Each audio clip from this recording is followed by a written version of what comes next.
mostrando. A ver, chicos.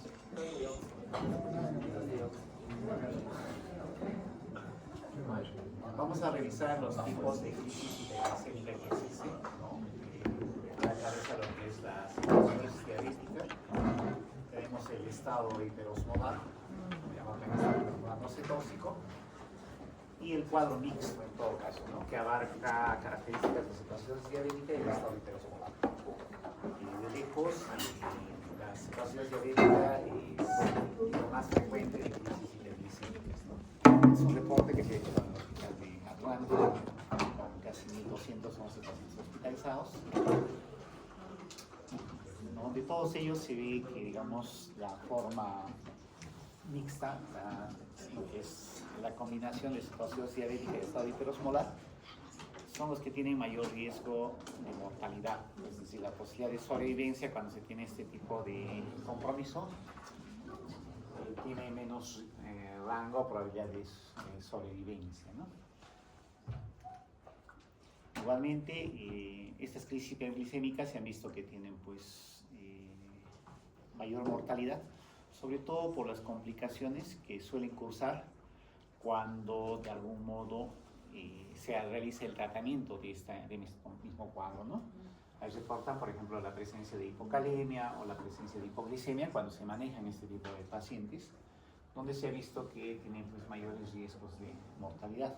Igualmente, cuando el cuadro se combina entre cetoacidosis diabética y estado hiperosmolar, van teniendo mayor OR, mayor rango de mortalidad. ¿Ya? Hay que también recordar que estos pacientes pueden tener una cetoacidosis recurrente o una causa de readmisión. Sobre todo cuando al alta los pacientes de repente no han entendido el proceso o no se ha realizado, por decir, el tratamiento, la continuación del tratamiento con insulina. ¿Ya? Entonces, en muchos de esos pacientes también hay que recordar que cuando estos pacientes han tenido cetoacidosis o estado hiperosmolar, de algún modo ha habido un mayor consumo de lo que es la insulina endógena. Entonces, para de algún modo, como quien dice, preservar las cantidades de insulina, nosotros al alta debemos mandarlo con un tipo de insulina. ¿Ya? Entonces, cuando no se hace eso, generalmente van a tener recurrencias, por no decir, ¿no? Y que pueden quedar o hacer o cursar con shock séptico, con hiperosmolaridad. Entonces, ¿cómo vamos a definir una cetoacidosis diabética, ¿no? Como ya hemos visto, es un estado hiperglicémico, es un estado de descompensación metabólica severa, que tiene estas tres características, ¿no? Una hiperglicemia descontrolada o descompensada, la presencia de acidosis metabólica, y hay un aumento de la concentración de cuerpos cetónicos. En todos ellos lo que se ve es pues, que hay una deficiencia absoluta de insulina, ojo, en los pacientes con diabetes mellitus tipo 1, que es, digamos, la forma de presentación más frecuente que ellos van a tener. O también se va a dar en los pacientes con diabetes mellitus tipo 2, en los cuales la insulina tiene una deficiencia de insulina relativa, pero que puede estar asociada a un factor desencadenante, que puede ser una infección, que puede ser una injuria, una pancreatitis, algún accidente cerebrovascular, que va a desencadenar esta alteración. Estos son los criterios de diagnóstico, ¿no? De hace 5 años en adelante, los cuales los tomamos de esa forma, ¿no? Antes hablaban que el valor de la glucosa tenía que estar por encima de 250, el pH debía estar por debajo de 7,3, que el bicarbonato debía estar por debajo de 18, valores de 15, y la presencia de cetonas a nivel urinario o sérico, ¿no? Para nosotros definir que nuestro paciente estaba haciendo una cetoacidosis diabética, ¿no? Pero como cada vez va habiendo más, va habiendo cambios, va habiendo una actualización, ¿no? Estos criterios ¿no? Tienen una variación, ¿no? Este es un reporte ya del año 2024 a fines de diciembre, que ya están reportados tanto por la Federación Internacional de Diabetes, así como por la Asociación Latinoamericana del Manejo de Diabetes, ¿no? Estos son los criterios que actualmente van a estar en boga o ya están, digamos, con los cuales nosotros vamos a tener que hacer el diagnóstico de cetoacidosis. Entonces, como pueden ver ahí, la glucosa va a estar, el valor de la glucosa está por debajo, debe ser mayor a 200 miligramos por decilitro. O el paciente debe tener una historia previa de diabetes. ¿Okay? En relación a los cuerpos cetónicos o a la presencia de cetosis, nosotros para determinar cetosis debemos dosar ¿no? Lo que es el cuerpo cetónico, el beta-hidroxibutirato, este debe estar por encima de 3 milimoles por litro. O si tenemos un test o una tira reactiva, debemos tener los cuerpos en orina por encima de 2 o más, para decir, ¿no? Y finalmente, en la relación a la acidosis metabólica, el pH debe estar por debajo de 7,3 y la concentración del bicarbonato por debajo de 28. Entonces, con esos tres nuevos criterios, nosotros debemos hacer el diagnóstico de cetoacidosis diabética. Entonces, ¿cuáles son los cambios que se han reportado respecto a lo anterior, ¿no? En relación a la diabetes, se ha bajado el nivel de la hiperglicemia, el nivel de corte, ¿no es cierto? Antes decíamos que debíamos tener por encima de 250, ¿no? La actualidad es que debe estar por encima de 200, ¿no? Y lo otro que se ha agregado es que se ha adicionado en este caso la historia del paciente, si tiene una historia previa de diabetes respecto, ¿no?, de sus niveles de glucosa, ¿no? Es decir, si ya tenía previamente una diabetes, no va a impactar el valor, ¿no?, de este paciente. Si vamos a asociar, digamos, tiene diabetes, sus glucosas pueden estar, no sé, 180, 230, lo que sea. Pero si cumple con los otros criterios, también va a entrar al rango de cirrosis diabética. Y estos cambios ya han sido, digamos, de algún modo reconocidos. ¿Por qué? Porque hay aproximadamente un 10% de pacientes que están haciendo cetoacidosis diabética que pueden cursar con valores de euglicemia o una normoglicemia, digamos, próxima o pico, lo que ellos llaman, ¿ya? Entonces, este nivel de normoglicemia o euglicemia va a estar reportado para ese paciente que ya tiene diabetes, ¿ya? Es el cambio en la parte de la diabetes o hiperglicemia. En el caso de los cuerpos cetónicos, los valores de corte son cuantitativos, o sea, tenemos que dosar definitivamente lo que es el beta-hidroxibutirato y estos valores tienen que estar por encima de 3 milimoles, o sea, ya va a ser un examen que nosotros vamos a tener que sacar a nivel sérico. Y si usamos una tira reactiva para cuerpos cetónicos en orina, deben marcar por lo menos de 2 a más, ¿no? Entonces, ¿por qué son estas recomendaciones que se está viendo, ¿no? Porque se ha visto que cuando dosan los cuerpos cetónicos en un paciente que está haciendo cetoacidosis diabética, ¿no?, teníamos los tres cuerpos cetónicos, ¿no?, acetato, la acetona y el beta-hidroxibutirato. Se ha visto que el beta-hidroxibutirato es, por no decir, el cuerpo cetónico más predominante que existe. Por eso es que se está haciendo esta elección. Lo segundo es que cuando antes se dosaba y se veía que el acetato en la orina tenía un incremento paradójico cuando se estaba resolviendo, ¿no?, la cetoacidosis diabética. Entonces eso provocaba de algún modo una incertidumbre o digamos, una paradoja para decir si el paciente estaba funcionando o no. O sea, era un factor de confusión. Por eso es que ya no se considera al acetato, sobre todo en orina, como criterio para cetoacidosis diabética. Y lo tercero es que muchas de las drogas que se usan en el momento del control de la cetoacidosis diabética pueden producir interferencias y puede hacer que los niveles de medida a nivel urinario puedan estar elevados y eso dar un falso positivo, ¿ya? Y finalmente, en lo que es la acidosis, los valores son casi similares, ¿no? pH menor de 7,3, bicarbonato por debajo de 18. Se ha incrementado el nivel de corte, ¿no? Porque antes se decía que tenía que estar por debajo de 15 para hacer cetoacidosis. Ahora se incrementaba a nivel de 18 debido a que nos va a dar la posibilidad de, digamos, encontrar más casos de cetoacidosis diabética o de algún modo de intervenir más pronto, ¿no? Hay otros criterios, por ejemplo el anion gap, que para estos casos ya no se considera, ¿ya? En los anteriores, digamos, criterios de diagnóstico, tenía que haber un anion gap elevado para decir que había una acidosis metabólica, pero para estos casos ya no se considera el anion gap, ¿okay? Entonces, ¿qué factores precipitantes nos van a llevar a que los pacientes hagan cetoacidosis diabética? Sobre todo en los pacientes con diabetes mellitus tipo 2, a la cabeza están las infecciones, ya sea una neumonía o una sepsis de distinto origen, ¿no? Patologías crónicas, insuficiencia renal, obstrucción intestinal, la presencia de pancreatitis, algunos medicamentos que pueden descompensar, ¿no?, en esto, el uso crónico de glucocorticoides o esteroides, las tiacidas tipo hidroclorotiacida, algunos inmunosupresores que pueden ser la ciclosporina, la ciclofosfamida, diuréticos de asa tipo furosemida. Y también cuando se asocian a otras patologías endócrinas, ¿no? Y hemos visto que hay pues, lo que se llama los síndromes pluriglandulares, ¿no? Donde pueden asociarse a lo que es la tirotoxicosis, al exceso de glucocorticoides o la acromegalia. Y también hay que tomar en cuenta factores, ¿no?, vasculares, como es el infarto agudo de miocardio, ¿no?, el alcoholismo, que también puede derivar en esta situación. ¿Cómo vamos a reconocer que nuestro paciente está haciendo cetoacidosis diabética? El paciente por lo general va a referir la presencia de náuseas, vómitos, sed, poliuria, ¿no es cierto?, que es lógico, dolor abdominal, disnea. Cuando nosotros evaluemos a ese paciente lo vamos a encontrar pues, con taquicardia, ¿no?, frecuencias cardíacas por encima de 100. De repente lo vas a encontrar con deshidratación, tendencia a la hipotensión, frecuencias o presiones arteriales por debajo de 90-60 o media de 65 para abajo. Taquipneicos con una respiración acidótica, ¿no?, una respiración de Kussmaul.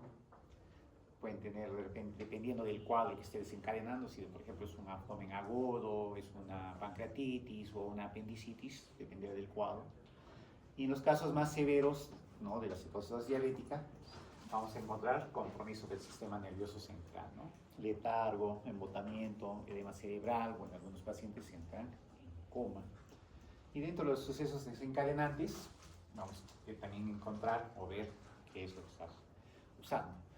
Una administración inadecuada de insulina. A veces los pacientes son sus propios médicos. Dicen, ¿no?, creo que el doctor se equivocó, no necesito 20, ¿no? Creo que dijo que era 2, dice, ¿no?, y se pone 2, ¿no?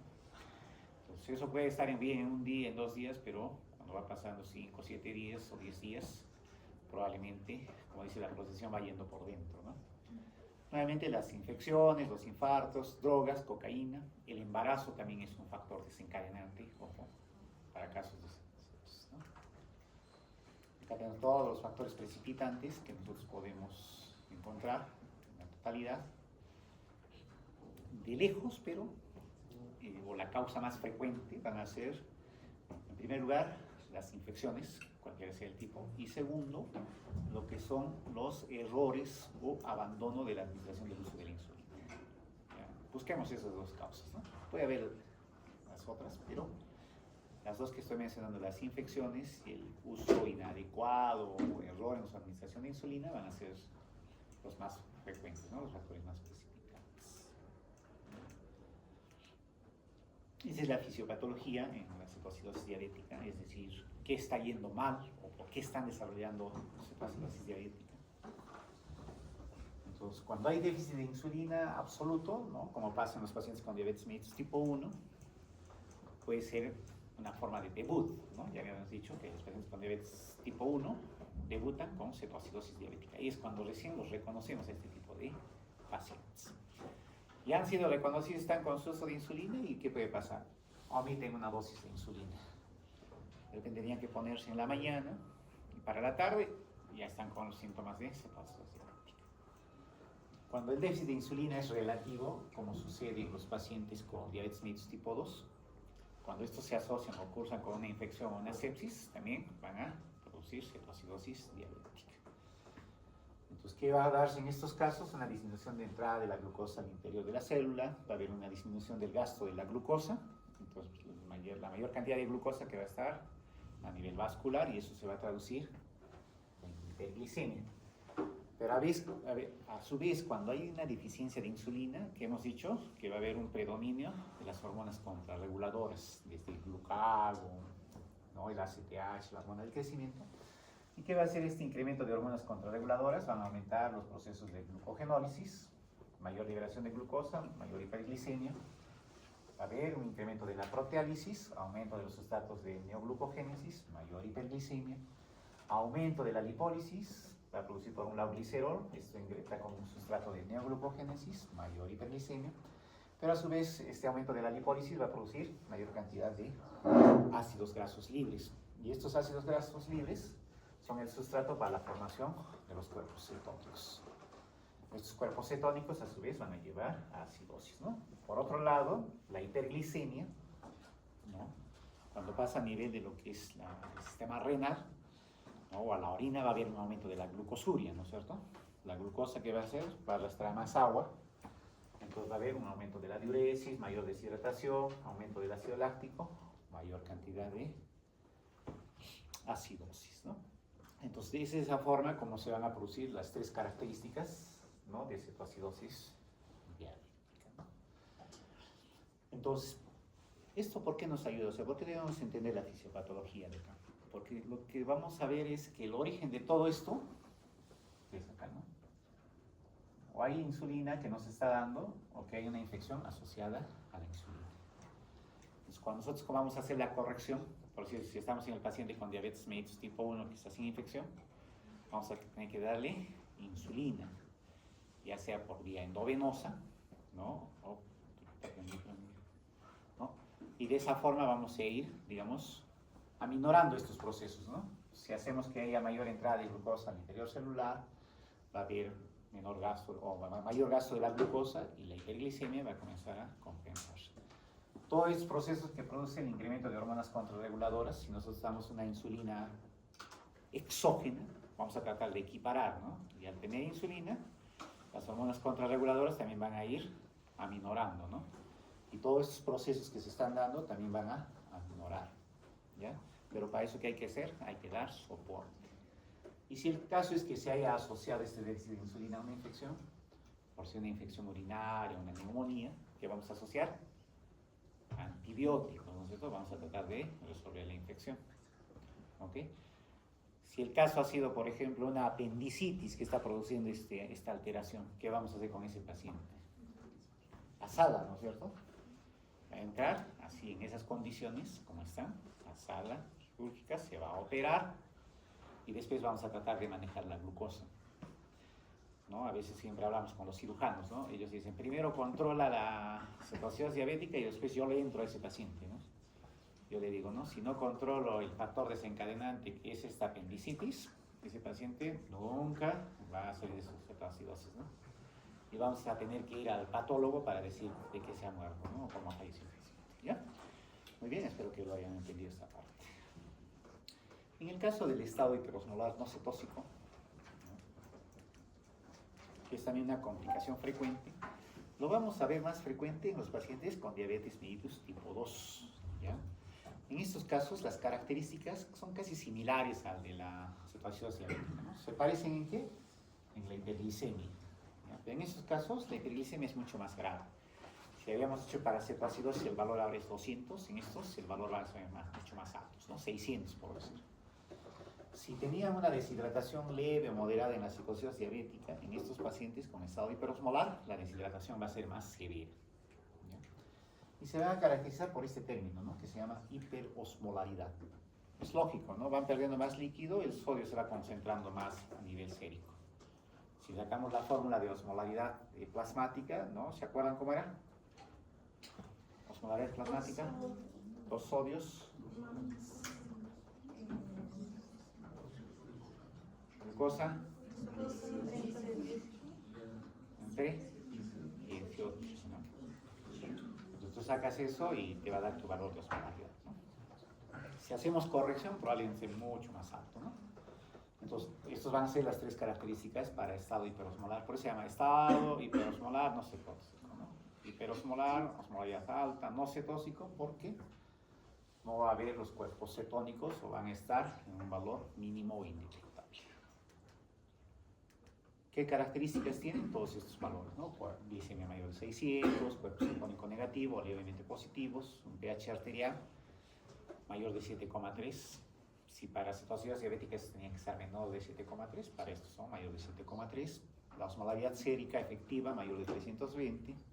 El bicarbonato puede ser variable, ¿no? Generalmente están 18, 20, ¿no? Entonces, en estos casos, ¿qué es lo que está pasando en el estado hiperosmolar, ¿no? Que tienen esas características, ¿no? Hiperglicemia severa, hiperosmolaridad, deshidratación y ausencia de cetosis. Los factores precipitantes son casi similares a los que pasa con cetoacidosis diabética, ¿no? Tienen una mortalidad alta, coma. La cetosis moderada o leve es lo común que existe, ¿no? Quiero que vean en este caso la fisiopatología en todo caso, ¿no? Habíamos dicho que es más frecuente en diabetes mellitus tipo 2. los pacientes con diabetes mellitus tipo 2 tienen una deficiencia relativa de la insulina, ¿no? Sino que su problema es en estos casos la insulinoresistencia, ¿no? Entonces, como hay una deficiencia relativa de la insulina, es decir, de algún modo pues está habiendo liberación de insulina, de este modo va a haber una ausencia de la producción de cuerpos cetónicos, ¿no? O van a ser mínimos. ¿Por qué? Porque de algún modo esta insulina está controlando que la liberación de los ácidos grasos, la formación del cuerpo cetónico, ¿no? Pero también al haber deficiencia relativa de insulina, lo que va a haber es un aumento de las hormonas contrarreguladoras, igual que mencionaba en cetosis diabética. Entonces, ¿qué va a haber? Va a haber una disminución de la síntesis de proteínas, va a haber aumento de la proteólisis, va a haber un aumento del sustrato gluconeogénico, ¿no? Esos van a llevar a que haya gluconeogénesis, mayor producción de hiperglicemia, va a haber glucogenólisis hepática, porque hay predominio del glucagón sobre la insulina. Igualmente, produce glucosuria, pérdida de agua, electrolitos, deshidratación, deterioro de la función renal, disminución de la ingesta de fluidos y hiperosmolaridad. Entonces, ¿qué es lo que está pasando en el estado hiperosmolar? Lo que se va a hacer, lo que se ve en la fisiopatología, ¿no? Este es el cuadro, digamos, que caracteriza a ellos, ¿no? La hiperosmolaridad. ¿Por qué? Porque hay una deshidratación severa por pérdida abundante de líquido, de agua. Entonces, cuando uno necesita tratar a este tipo de pacientes, no es que le esté faltando mucha insulina, o sea, tú le puedes poner la insulina, pero va a ser mucho menor a lo que tú vas a usar para una cetosis diabética. Lo que vas a necesitar es hidratar a tu paciente, o sea, revertir esa hiperosmolaridad. ¿Ya? Por eso se dicen preguntas de residencia, dicen, ¿no? ¿Cuál es el factor angular para el tratamiento de la cetosis diabética? Dicen insulina endovenosa, ¿no? Bomba de infusión, ¿no? Intensivo, ¿no? En cambio, para el estado hiperosmolar no cetóxico, probablemente solamente la hidratación, es decir, lo que ha perdido el paciente, eso va a revertir todo el estado. ¿Ya? Y van a, por lo general, necesitar menos cantidad de insulina para compensarlos. ¿Listo? Estos son los parámetros, ¿no?, que existen para el diagnóstico del estado hiperosmolar, ¿no? Ahí tienen sus valores. Es lógico, ¿no? Cuando el sodio suba, también puede producir lo que es un estado mental alterado, ¿no? Ya saben, ¿no? El electrolito del sodio, ya sea la hiponatremia o la hipernatremia, ambos van a producir deterioro del estado neurológico, ¿no? Alteración del estado de conciencia. Entonces acá les pongo una diferenciación o las diferencias que existen entre la cetosis diabética y el estado hiperosmolar, hiperglicemia o no cetósico, ¿no? ¿Cuáles producen mayor mortalidad? El estado hiperosmolar. Si es combinado, mucho más. En el caso de cetosis diabética, el uso de insulina es imprescindible para revertir el cuadro. No hay cetosis diabética que no necesite la insulina para hacer el cuadro. Generalmente usamos bolos de 0.1 unidad por kilogramo y eso, como que dice, lo perfundimos, ¿no? Usamos una bomba de perfusión y vamos dando a esta misma dosis, ¿no? 0.1 unidades por kilogramo por hora. Entonces, ¿qué hacen a veces en las emergencias? Es decir, combinan 100 unidades de insulina con 100 centímetros cúbicos de cloruro de sodio. Entonces, por cada centímetro cúbico, ¿cuánto tienen? Una unidad de insulina, ¿no? Así fácil, ¿no? Y cuando te dicen, vamos a perfundir a 0.1 unidades por kilogramo de peso por hora, el paciente generalmente pesa 60 en promedio, ¿no? 60 por 0.16, ¿no? Entonces vamos a infundir 6 unidades por hora. Eso lo programamos en la maquinita, 6 unidades por hora. ¿Ok? En cambio, en el estado hiperosmolar, ¿qué dice? No es imprescindible para el manejo del cuadro, pero sí puede reducir el tiempo de tratamiento al disminuir la diuresis, ¿no? La fluidoterapia, es decir, el manejo de líquidos. En los pacientes con cetoacidosis diabética, el déficit de agua, sí, hay un déficit, hay una deshidratación, pero por lo general el déficit es de 3 a 6 litros, ¿no? En cambio, en los pacientes con estado hiperosmolar son mucho más altos, ¿no? Realmente el déficit es de 10 a 12 litros, ¿no? En ambos se puede iniciar con suero salino isotónico, que es lo que nosotros tenemos, ¿no? Solución al 0.9% o 9 por mil, ¿no? Pero uno dirá, doctor, No que el paciente con esta hiperosmolar teniendo una osmolaridad alta, si le seguimos dando solución salina no vamos a ir incrementando, ¿cierto? ¿No? Pero en el primer momento, lo que necesita el paciente son líquido, agua, ¿no? En la primera hora le van a pasar ese volumen, ¿no? Ya después, cuando ustedes vean y ya les salió el AGA y dicen, ah, sí, tu sodio está en 160, por decir, ¿no?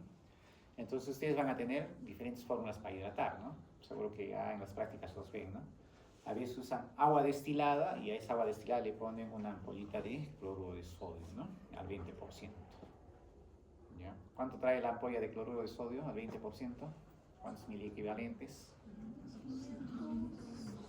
500 dicen por acá. A ver esta fila. No saben, no opinan. No están. Al fondo.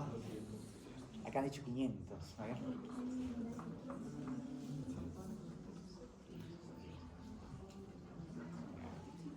Ya, esa es práctica de medicina, ¿ya? Pero eso es teoría, ¿ya? La teoría ustedes lo van a leer, ¿no? ¿Cuánto? 154 mil equivalentes. ¿Ah? Entonces así comenzaremos. ¿Cuánto trae un frasco de cloruro de sodio a 9 por 1000? ¿Cuántos miliequivalentes de sodio? 154, pero no está bien, tiene que saber, ¿ya? Entonces, si yo pongo a un frasco de 1 litro de agua destilada una ampolla de cloruro de sodio, ¿cuántos miliequivalentes voy a tener ahí? ¿Qué dices? Puedo repetir. Si ustedes ponen una ampolla de cloruro de sodio al 20%, diluido en 1 litro de agua destilada, ¿cuántos miliequivalentes de sodio voy a tener en esa solución? Primero tengo que saber cuánto trae el cloruro de sodio al 20%, ¿no? ¿Cuántos miliequivalentes trae la ampolla? ¿Cuántos trae? 342. ¿Cuánto? 342. ¿300? 42. 42, ¿no? A ver, ¿qué es? ¿Toda esa fila se ve representada? ¿Están yendo al hospital a propósito? Ya, tienen que tener, ¿cómo se llama? Tienen que preguntar, ¿ya? Porque muchas de las cosas que se hacen en medicina proceden de la práctica, ¿ya? Trae 68 mil equivalentes, ¿ya? Entonces, cuando nosotros tenemos que infundir, entonces cuando infundimos 68 va a ser diferente a infundir 154, ¿no es cierto? Entonces, en esa situación vamos a infundir más líquido, o sea, más agua, así por no decirlo, que electrolitos, ¿no? Y eso cuando vamos infundiendo, probablemente por cada litro que infundamos esa solución, de acuerdo al peso que tenga el paciente, probablemente vamos a ir bajando 2, 3 mil equivalentes, ¿no? Entonces ahí vamos a decir cuánto tenemos que infundir para llegar al valor normal, ¿no? Es la fórmula de corrección del sodio, ¿no? A ver cómo es la fórmula de corrección del sodio de Adrogues, ¿no? A ver los que han hecho renal, los que han aprobado renal, a ver. ¿Todos han aprobado? ¿Cómo es la fórmula de corrección de Adrogues? A ver, para hiponatremia, para cualquier medio.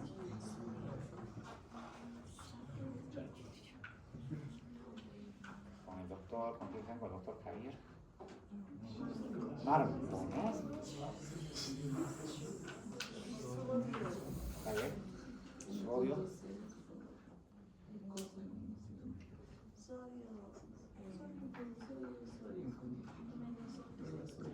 A ver, revisen, a ver, googleen, si no nos quedamos hasta las 7.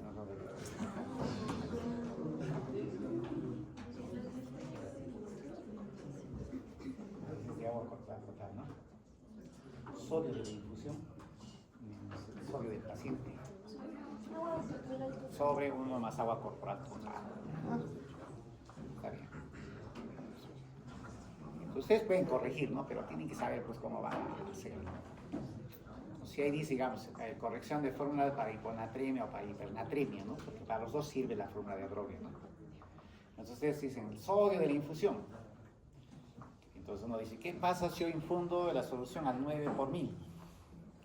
¿Cuánto tengo ahí? 154 por cada litro que voy a infundir. ¿Cuánto era el sodio del paciente? 120, por si estás corrigiendo tu hiponatremia. Entonces ahí ya vas teniendo, ¿no? 154 menos 120 y vas teniendo arriba 34, ¿no? En la parte de abajo que dice 1 más agua corporal total, ¿no? Entonces, la agua corporal total va a depender si es varón o es mujer, ¿no? Si es varón, vamos a multiplicar tu peso por 0,6, si es mujer, por 0,5, ¿no es cierto? Vamos a decir que todos pesen en promedio 60, ¿no? Entonces, en varones será 36, en mujeres 30.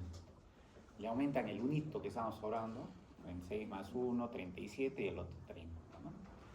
Si digamos, han visto que la diferencia era cuánto había quedado, 34, ¿no? Ese 34 lo divido entre tu agua corporal total. Si es en el varón es 37, digamos, ¿no? Saco 34 de 37, 0,92. Entonces uno dice, ¿y qué es ese valor de 0,92? O sea, por cada litro de infusión que yo voy a usar de ese sodio al 9 por mil, voy a variar 0,9. Entonces yo digo, ¿cuánto debía corregir para este paciente? Dicen, 5 quería corregir. Entonces para pasarle, ¿cuánto tendría que pasar? 5 litros, ¿no? Pero para eso existen soluciones que tienen más sodio, ¿no? ¿Han escuchado el cloruro de sodio al 3%? ¿Sí? Esa tiene, ¿no? 513 o 514 miliequivalentes, ¿no? Entonces ya sería así, 500, sin fondo esa solución para una solución de hiponatremia, para una corrección de 514, 513, menos 120 y así, ¿no? Entonces probablemente con medio litro de esa solución voy a subir 5 o 6 miliequivalentes. Igual es para esta parte, ¿ya? Entonces cuando queremos corregir, en este caso la hipernatremia debe estar en 156, vamos a tener que usar soluciones, ¿no? Y es la misma fórmula, ¿no? Voy a decir, mi solución ahora va a tener solamente, ¿cuánto me has dicho? 68. Ya voy a poner mi agua destilada más mi ampollita de cloruro de sodio al 20%. Eso voy a tener 68 miliequivalentes, ¿no? O miliequivalentes, ¿no? A esto que voy a restar el sodio que tenía el paciente, ¿no? Vamos a decir que tenía por estado de hiperosmolalidad 160, ya vamos a exagerar. Entonces uno dice, ¿cuánto tiene 68 menos 160? ¿Cuánto es? Ustedes que son matemáticos, menos 92, ¿no es cierto? Ese menos 92 voy a dirigir nuevamente. ¿Cuánto era el agua corporal total de un varón? Uno más agua corporal total, 37, ¿no es cierto? Entonces digo, 92 entre 37, ya 2.5. ¿Eso qué significa? Que por cada litro de esa solución que yo voy a usar, voy a bajar 2.7. Quiero bajarle en un día porque no puedo bajarle rápidamente, ¿no es cierto? Voy a bajarle 8 miliequivalentes en todo el día. Entonces divido, ¿no? Voy a infundir 3 litros. Y de esa forma voy haciendo mi corrección, ¿ya? Otra situación. Nunca, pero nunca se les ocurra infundir. Para decir, voy a bajar rápido, voy a pasar agua destilada sola. ¿Eso qué va a producir? Hemólisis, ¿no es cierto? Destrucción del glóbulo rojo, ¿no es cierto? Porque es un medio el que hay, ¿no? Entonces siempre pongámosle algo de solución o sodio dentro de esa infusión. ¿Listo? Entonces de esa forma se va haciendo su manejo, ¿no? Suplementos de potasio. Como en las situaciones diabéticas ustedes van a manejar la insulina, ¿no es cierto? A pastos, como que dicen novenoso. ¿Qué hace la insulina con el potasio? ¿Cuál es la relación de la insulina con el potasio? Voy a regresar a fisiología, ¿Qué efecto tiene? Ingresa el potasio a la célula, ¿no? Entonces, a nivel sérico, ¿qué voy a producir? Hipopotasemia o hipocalemia, ¿no es cierto? Entonces, ¿qué voy a hacer? En esto que estoy infundiendo, le puedo agregar una ampolla de potasio, dependiendo del nivel que esté. ¿Ya? Sino que voy a producir hipocalemia, ¿no? Y en los primeros les he mostrado, ¿no?, cuáles son las causas más frecuentes de mortalidad de pacientes que se tratan por cetoacidosis diabética o estado hiperosmolar, hipocalemia, ¿no es cierto? Entonces, ¿qué hay que hacer? Hay que también poner el potasio, ¿no? Por eso se pone, ¿no? El bicarbonato, ¿no? Hay acidosis metabólica severa, ¿no? No sé si alguna vez con alguno de ustedes han visto, había uno que entró con 1.3 de bicarbonato. pH 6.89, 6.90. Yo digo, no, si es menos de ese valor, casi incompatible con la vida, ¿no? Como dicen, de milagro estás vivo, al paciente le han dicho, ¿no? ¿Qué ¿qué va a pasar en ellos? O sea, en esos casos, dice, cuando está ese valor por debajo de ese valor, ahí podríamos agregar el bicarbonato. Pero si está por encima de ese valor, nunca usen bicarbonato en estos pacientes. ¿Ya? Pueden producir lo que se llama una acidosis refractaria y van a terminar de definir al paciente. ¿Ya? A veces el solamente hecho de hidratar y darle glucosa o insulina a estos pacientes se va revirtiendo lo que es la acidosis. ¿Ya? Muy bien, entonces esas son las diferencias, ¿no? Tanto en el manejo o para poder determinar. ¿Ya? De acá hay unas como 5 preguntas que tenemos. Entonces, cuando hacemos nosotros el tratamiento de estos pacientes, debemos hacer una evaluación clínica inicial, confirmar el diagnóstico, ¿no? ¿Es una cetoacidosis diabética? ¿Es un estado hiperosmolar no cetóxico? ¿O es una combinación mixta? Para eso, ¿qué vamos a necesitar?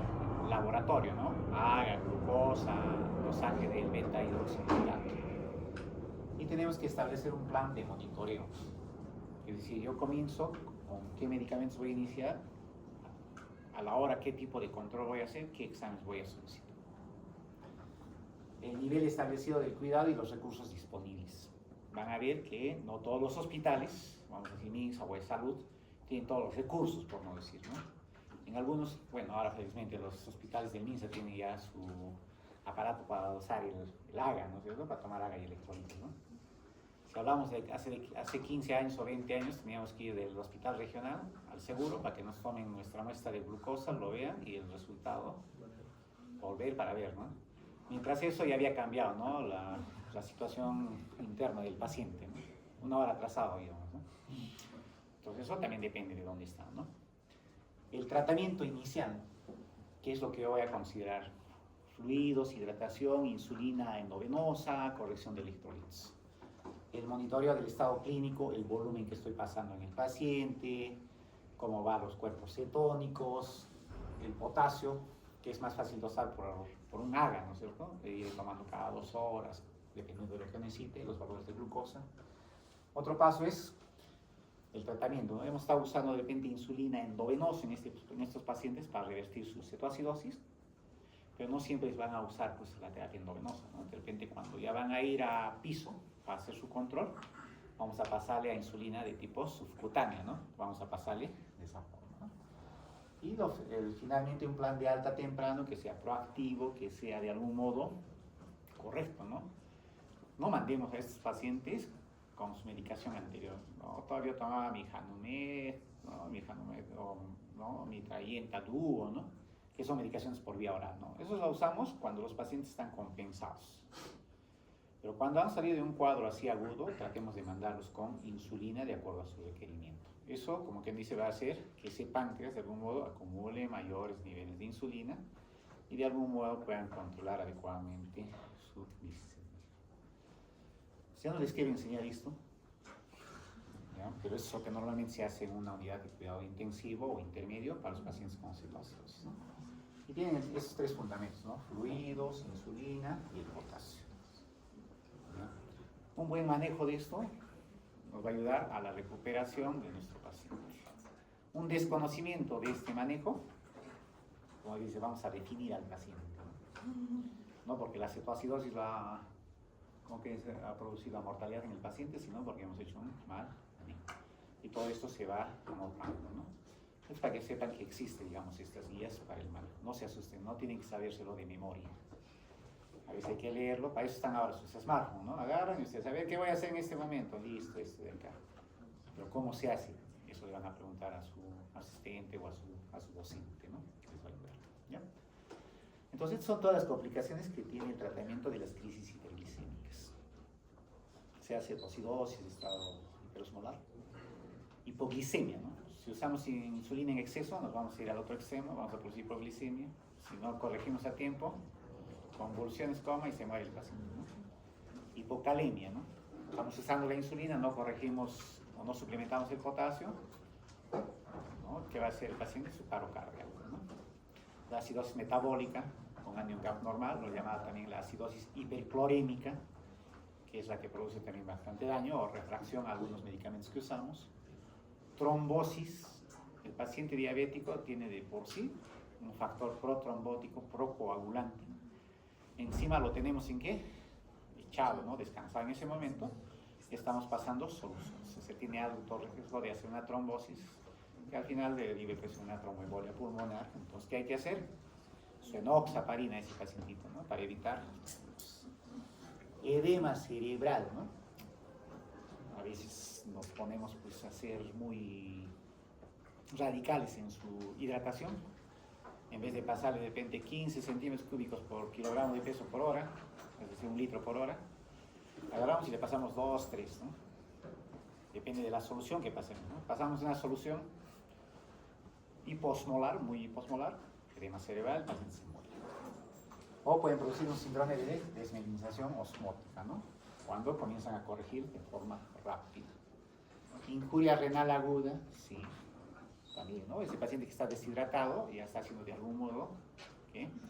Alteración de su función renal, ¿no? Muy bien. Entonces acá tenemos, ¿no? El reporte de la hipoglicemia, es una complicación común. El riesgo varía entre un 16 a 28%, ¿no? Hasta un 2% de esos casos que corregimos dice que pueden cursar con hipoglicemia severa, ¿no? Es decir, aquellos que tienen por debajo de 40. Y un mal manejo de la hipoglicemia o el que desarrollan hipoglicemia incrementan la mortalidad hasta con un OR de 4 veces, ¿no? O sea, 4 veces más posibilidad de que hagan mortalidad por corrección por hipoglicemia. ¿Cuáles son las estrategias para evitar esto? Monitoreo de glucosa frecuente. A veces le podemos tomar un hemoglucotest cuando estamos corrigiendo, en el otro un AGA, ¿no? En el AGA han visto que se reportan también las glucosas, ¿no es cierto? ¿Cierto? Segundo, cuando las glucosas están llegando a un valor bajo, 250, 200, podemos reducir el rango, el volumen de infusión, o podemos adicionar dextrosa. Ya, por eso dicen, en situaciones diabéticas no es tanto el que corrijan la glucosa rápidamente, sino que hagan corrección de la acidosis metabólica con el cual está cursando el paciente. ¿Listo? La otra complicación, para recordar, la hipocalemia, no es una complicación común, se ve casi en el 55% de pacientes con cetoacidosis diabética. ¿Por qué? Porque ellos usan más insulina, un menor porcentaje en estado hiperosmolar, 51%. Y la hipocalemia severa, aquella que va a producir un trastorno, ¿no? En este caso a nivel eléctrico, a nivel cardíaco, se van a ver con estos valores, ¿no? Con menos de 2,5 y se van a reportar en el 16% de pacientes con cetoacidosis diabética y 9% de aquellos que tienen estado hiperosmolar. El hacer que el paciente desarrolle hipocalemia severa durante su tratamiento incrementa la mortalidad hasta en 5 veces, ¿no? ¿Qué vamos a hacer para mitigar o aminorar esto? Por lo menos un monitoreo cada 4 horas o adicionar potasio en los fluidos que nosotros vamos a pasar, que vamos a reemplazar. Y finalmente la injuria renal aguda, ¿no? Se dice que casi de los pacientes que entran con cetoacidosis diabética o estado hiperosmolar, casi el 50% de esos pacientes que ingresan a una sala de emergencia están cursando con injuria renal. ¿Por qué? Porque han tenido previamente una deshidratación, ¿no? 4 o 6 litros, dependiendo, ¿no? Y su mortalidad, o sea, cuando no se corrige, está asociada a 6 veces, ¿no? La mortalidad. ¿Cómo tenemos que hacer? Hay que resolverlo inicialmente con una buena hidratación, un monitoreo de la función renal diaria, y de esa forma vamos a minorar, ¿ya? Y finalmente, para irnos en 5 puntos, ¿no? Quebramos. La acidosis láctica, ¿ya? Esto para que tengan conocimiento, ¿no? Que también existía este cuadro, ¿no? Que es otra complicación aguda de lo que es la diabetes. Normalmente se da por uso de lo que es la metformina, estas son sus características. Es una acidosis láctica de tipo B, así se llama. Han visto que en los AGAs se dosa el lactato, ¿cierto? Y el lactato, pues, lo normal es que esté por debajo de 2, ¿ya? Cuando los valores están por encima de 2, nos habla de hipoperfusión. Es decir, que sus tejidos no se están oxigenando. Entonces, cuando se usaba la metformina de forma continua, asociada a otros medicamentos, producía la acidosis láctica, ¿no? Estas son las características, los tipos. Ahí está en el tipo B, que es una acidosis de tipo aerobia, donde se ve que es secundario el tratamiento con metformina. Si no usan metformina, probablemente no lo van a desarrollar, ¿no? Estas son las características y lo que quiero que vean de esto es esta parte. Cuando los pacientes cursan con acidosis láctica, es decir, un lactato por encima de 2, una característica de 4, lo que se va a ver es que hay una inhibición de la contractilidad miocárdica y una inhibición del tono del músculo visoarteriolar. O sea, ¿en qué va a decaer eso? En que los pacientes van a hacer hipotensión arterial, ¿ya? Y si nosotros queremos reanimar ese tipo de paciente, no vamos a lograr, ¿no? O sea, no vamos a poder revertir. Entonces, ¿qué hay que hacer? Igualmente revertir nuevamente la acidosis, ¿no? Entonces puede dar bicarbonato, ¿no?, en infusión, y con eso vamos a mejorar, ¿ya? Muy bien, hasta acá el cuadro. Quedaremos de una vez donde está mi delegada. A ver, ¿cuándo van a dar el examen? ¿Mañana? El 5 de diciembre. 5 de diciembre. El 6, pero el 6